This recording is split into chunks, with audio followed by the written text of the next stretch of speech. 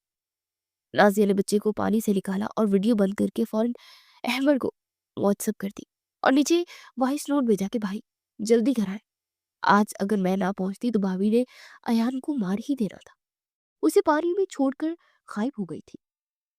ادھر آفس میں احمد میٹنگ میں بیٹھا تھا جب اس کے فون پر میسج کی بیل بجی۔ اس نے لاپرواہی سے فون کو دیکھا، مگر ویڈیو کے تھمب نیل نے اس کے ہوش اڑا دیے۔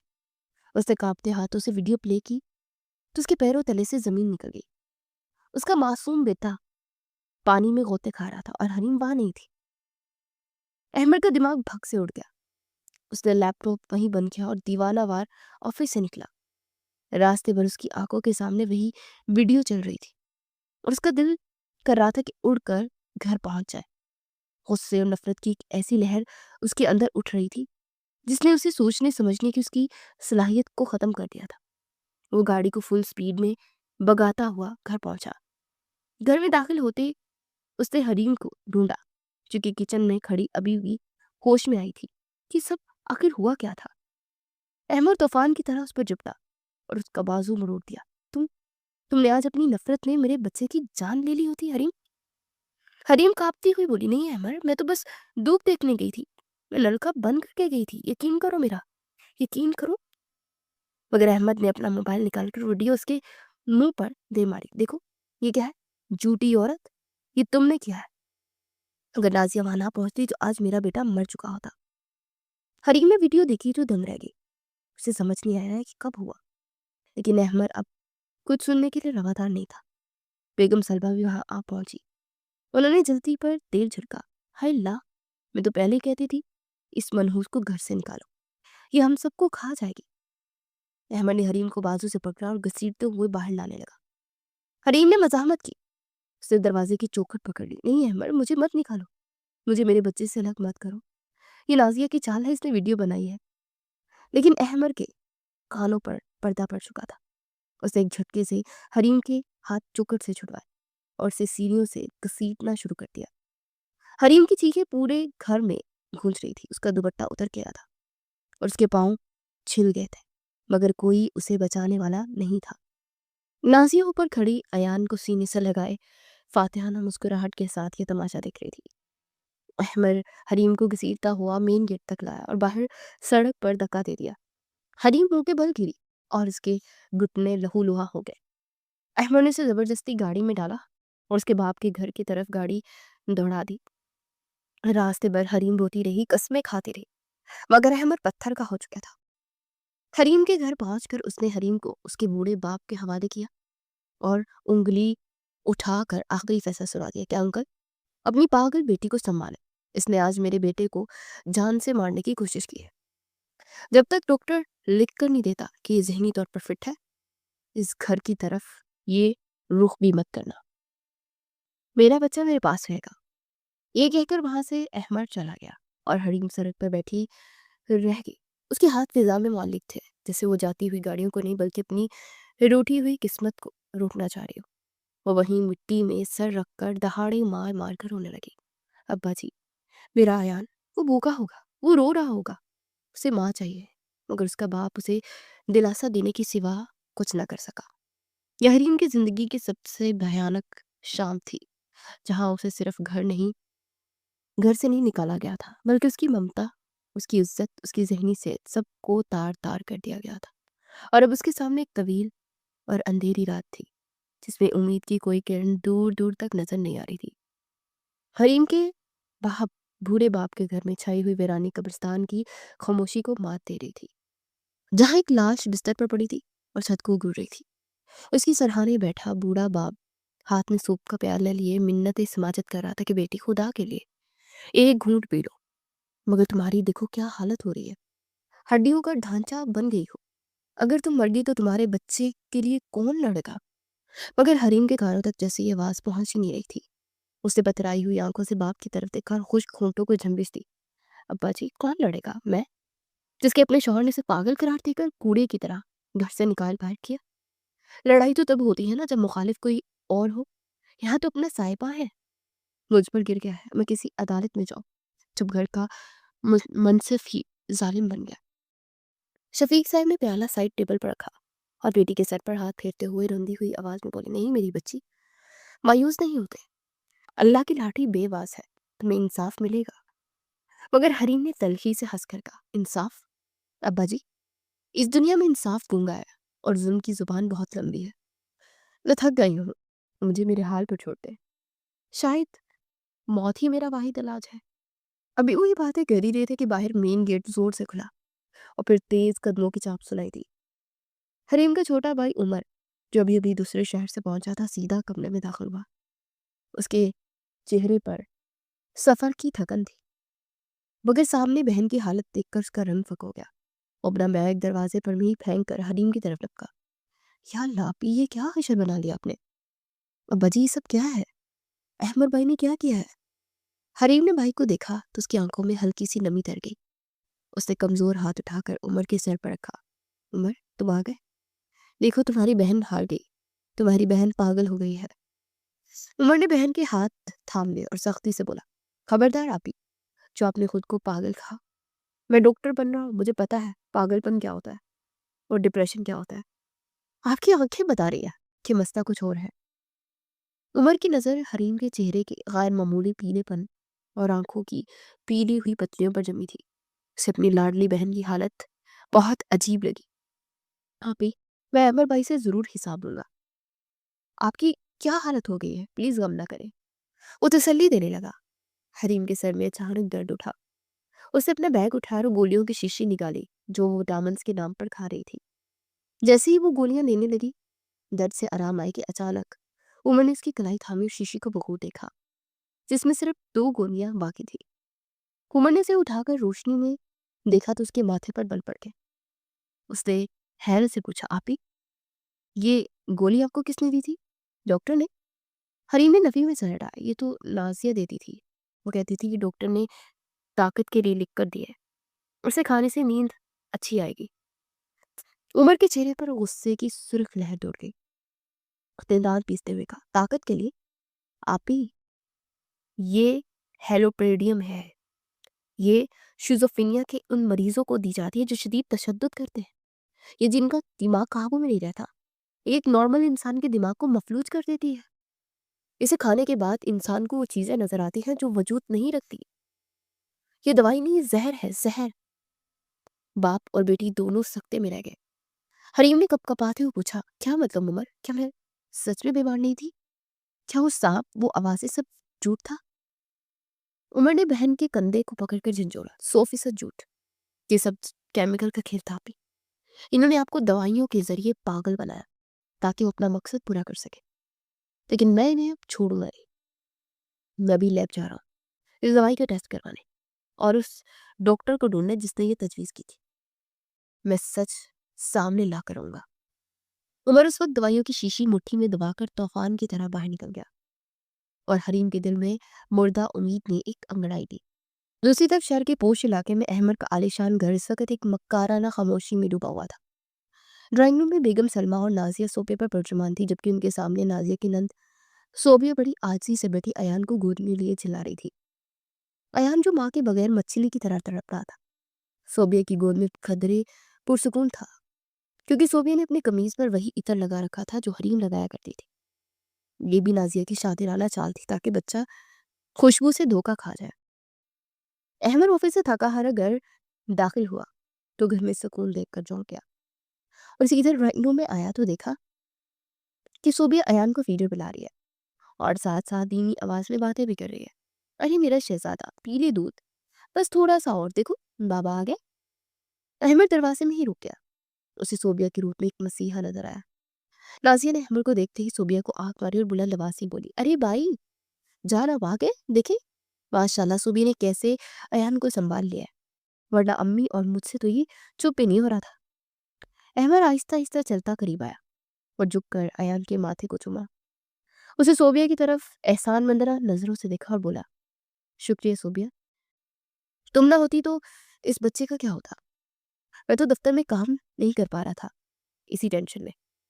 صوبیہ نے بڑی ادا سے نظریں جھکائی اور معصومیت سے بولی، ارے شکریہ کیسا ایان، میں تو اپنی جان سے عزیز رکھوں گی اس بچے کو، اسے ماں کی خوشبو چاہیے ہوتی ہے، میں بس کوشش کر رہی ہوں کہ اسے کمی محسوس نہ ہو۔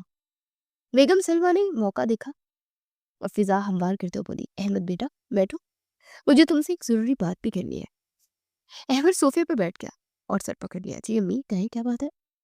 بیگم سلمیٰ نے گہری سانس لی اور مگرمچھ کے آنسو بہاتے ہوئے بولی، بیٹا تم دیکھ ہی رہے ہو گھر کا نظام درہم برہم ہو گیا، حریم کا جو حشر ہوا وہ تمہارے سامنے ہے، وہ اب کبھی ٹھیک نہیں ہو سکتی۔ ڈاکٹر نے تو جواب ہی دے دیا ہے، میں تو اب بوڑھی ہو گئی ہوں، مجھ سے یہ بھاگا دوڑا نہیں جاتا۔ یہ بچی صوبیہ اللہ سے خوش رکھے، اپنا گھر بار چھوڑ کر یہاں ہمارے پاس بیٹھی ہے، مگر بیٹا کب تک؟ لوگ باتیں بناتے ہیں جوان لڑکی ہے، غیر گھر میں کب تک رہے گی؟ احمد نے پریشانی سے پوچھا، تو کیا کروں امی؟ ابھی تو حریم کو گے کچھ نہیں ہوئے ہیں، میرا دماغ کام نہیں کر رہا ہے۔ نازیہ فوراً بول پڑی، بھائی جان دماغ سے نہیں دل سے سوچے، ایان کے بارے میں سوچے، آج صوبیہ ہے تو یہ چپ ہے، کل یہ چلی جائے گی تو یہ بچہ رول جائے گا، اور سچ پوچھے تو صوبیہ سے بہتر لڑکی ہمیں چراغ لے کر ڈھونڈنے سے بھی نہیں ملے گی، یہ ہماری اپنی خاندانی ہے، اور سب سے بڑھ کر یہ ایان اس سے مان گیا ہے۔ صوبیہ نے شرمانے کی اداکاری کی اور ایان کو لے کر دوسرے کمرے میں چلی گئی۔ نازیہ نے بات جاری رکھی، بھائی اگر آپ برا نہ مانے تو ہم چاہتے ہیں کہ آپ صوبیہ سے نکاح کر لیں۔ احمد کو جیسے کرنٹ لگا، اسے چونک کر کہا، نکاح؟ نازیہ تم یہ کیا کہہ رہی ہو؟ ابھی میری بیوی زندہ ہے، میں کیسے؟ بیگم سلمیٰ نے غصے سے بات کاٹی، کون سی بیوی؟ وہ جو میرے پوتے کو مارنے والی تھی؟ احمد ہوش کے ناخن لو، وہ عورت ذہنی مریضہ ہے اور قانون بھی کہتا ہے کہ پاگل عورت کو طلاق دینے کی ضرورت نہیں ہوتی، تم دونوں شادی کر سکتے ہو، تمہیں اپنی بیٹی کی زندگی پیاری ہے یا ایک پاگل عورت کی یاد؟ احمد لاجواب ہو گیا، اس کی آنکھوں کے سامنے بات ٹپ والا منظر گھوم گیا اور نفرت کا علاوہ پھر سے ابل پڑا۔